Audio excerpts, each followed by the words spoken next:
जी नाज़रीन, दादू मां ख़बर में काशे जे शहर पीआर खान में पोरियत जे घरनि खे बाहि लॻण सबबि घर में पैर अलाह तरह सड़ी वियो। बरामणी पाड़े जे रहवासी मोहब्बत बराणी, मीरसन बरामणी ऐं ॿियनि जे घरनि खे फटाकनि जे चिणगुनि मां बाहि भड़की लॻी वई। नतीजे में घरनि में पियल सामान अनाज सड़ी रुक थी वियो।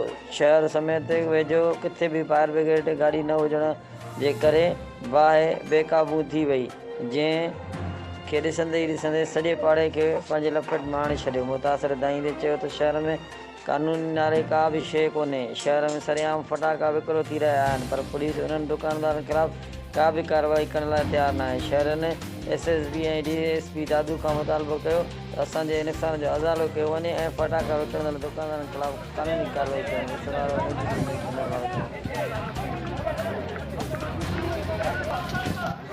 पसंददार हो मुझे घंटी जो बटन दबायो।